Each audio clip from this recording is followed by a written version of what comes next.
Welcome back to the True Geordie Extra channel. Today we're looking at the Tyson Fury, Dillian Whyte highlights, and then we're going to talk what next for the champ. Genuinely, the minute I seen that the weight between Tyson Fury and Dillian Whyte was that close, you just knew Dillian Whyte was going to be fucked. Like, it's just true though. I was like, okay, Fury's going to be moving, in which case he's going to be jabbing the head off him, and Dillian Whyte will not have the footwork to get on the inside, and that'll be that. Dillian Whyte is not one of those people who's uber fucking skillful. So the fact that he came out southpaw, anticipating Tyson might come out southpaw, it just proved to me that Tyson had got in his head and that he was then impacting how Dillian Whyte fought just purely by warming up on the pads as a southpaw the day before, or whatever the fuck. Who the fuck told him to start southpaw? All you're doing is wasting around. When you're a power puncher and your only chance of winning a fight is by landing that big shot, every second that ticks away, your power is draining. Fucking wasting it doing something you don't even know how to fucking execute properly. It's mad. Look at that. Look at that, Tyson. The amount of times Dillian swung and hit thin air. It's just what he does, isn't it? Fucking, it's mad how big Tyson Fury is and yet how he can make you miss like that. Although Dillian misses everyone like that, to be fair, to a degree. At least once or twice. Fury just played his game, you know, kept him at range, jabbed his head off, frustrated Dillian with all the feints and that, got Dillian reacting, draining the gas tank, and with every second that went by, you could just see him fading. See, there was a golden opportunity missed. I said all this though in my previous... I know I'm going to come across as an arrogant twat, but the closing of the distance that Deontay Wilder did with those big long arms and those feet, that one step and he's right in there with Tyson. Do you know what I mean? He's comparable to Tyson in a few ways, at least, so that give him a prayer. Dillian just swinging from miles away. You can read it like a book. You know when people said this wasn't going to be easy? This was easy. To be fair though, to the people who picked Dillian or gave him more of a chance than I did, I think Dillian could have done more to help himself. He played right into the hands of Tyson Fury here. It's for the same reason Anthony Joshua got beat by Usyk, but worse in a way, because AJ just did not want to empty the clip on Usyk. And unfortunately, when you're with a better boxer, you've got to put a dent in them. You've got to change the course of the fight. Otherwise, they'll just keep outboxing you round after round after round. You've got to slow them down. You've got to hurt them. You've got to change this fucking direction of this fight to swing it in your favor. AJ had the reach, had the speed, had the size. He just didn't have it up here.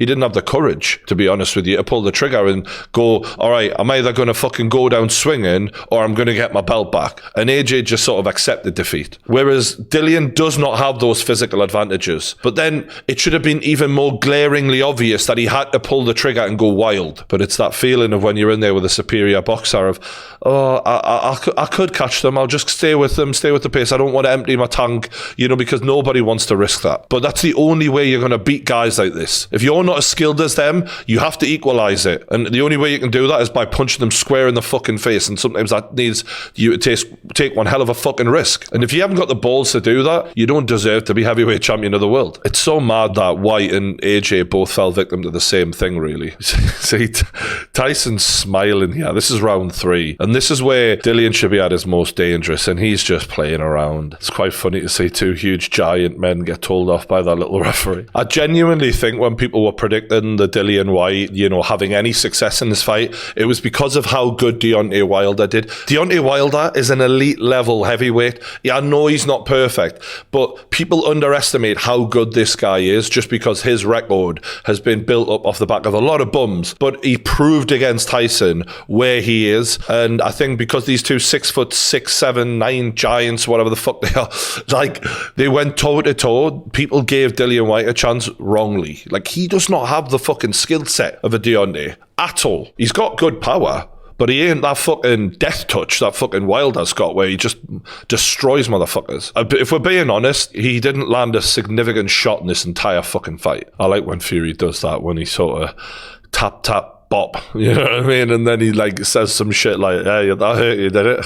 Can you believe people actually thought that this was going to be a competitive fight? Like, I genuinely said on the live stream, this is going to be easy for Tyson Fury. And when you look at this here, this is a 6'9" man, boom, out of the way, And literally, Dillian Whyte just swinging and hitting nothing. I know this is a weird thing to say, but like I always think about this sort of shit, right? Who the fuck was directing in the back, yeah? You're choosing camera angles, right? The whole entire fucking world missed what happened, including Dillian Whyte, to be honest with you.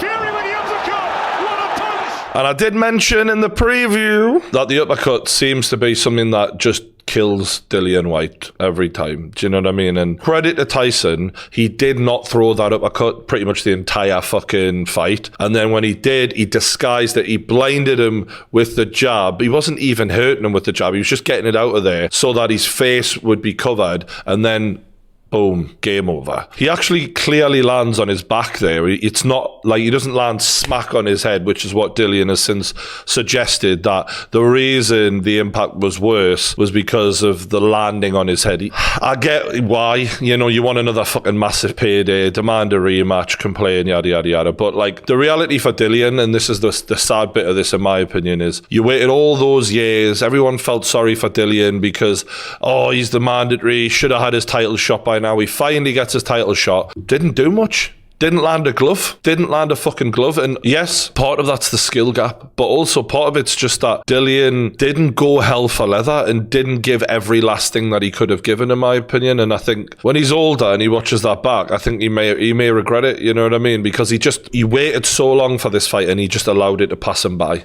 Do you know what I mean? Like, I'm not saying even if he did go for it, it would have made a difference, but at least then he would have known, well, I gave everything there and I went like a fucking madman. I went after, because you're not going to catch Tyson Fury by playing the boxing game, and that's exactly what Dillian did. I'm the best heavyweight it's ever been. There ain't never been one who could beat me. Because you know why? I'm not just being like confident. 6'9" frame, 270 pound weight, can move like a middleweight, can hit like a thunderstorm. Look, Tyson just said all this stuff about how great he is, and of course he's a great fighter. He's one of the best of all time at heavyweight, no doubt in my mind. But you have to prove that. And I'm not saying he hasn't proved it. He's definitely gone a long way to proving it. But there are other fighters out there who he hasn't beaten, who are very high level fighters. To claim you're the greatest when other heavyweights have also claimed they were the greatest, but then went and fought everyone in their era, Lennox Lewis, Muhammad Ali, you can name plenty. You then have to do the same though. You don't get to just say that. You know what I mean? And I think Fury beats them all, to be honest with you. But you got to do it. If it's not, if legacy and belts and all of that isn't important to him, which is what he always says, then why tell everyone you're the greatest? If it's not important here, the guy's a contradictive personality type. Don't get me wrong. Like Tyson will say one thing and then say another within 5 minutes, and they'd be complete opposite. I get that, but as a fan, I want to see him finish that legacy off with the winner of Usyk AJ.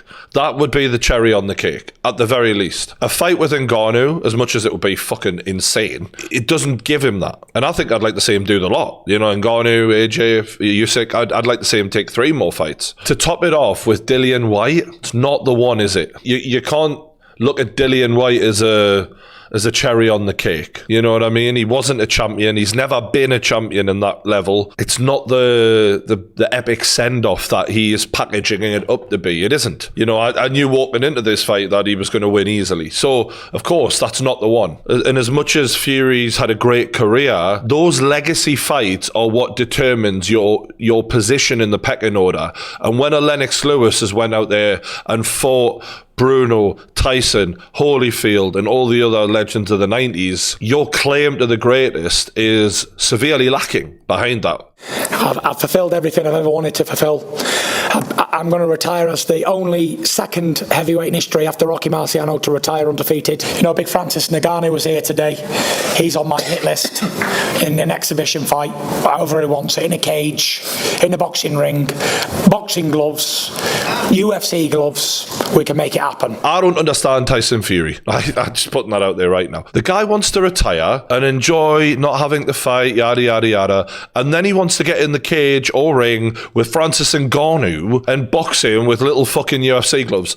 Why? He says he doesn't care about money.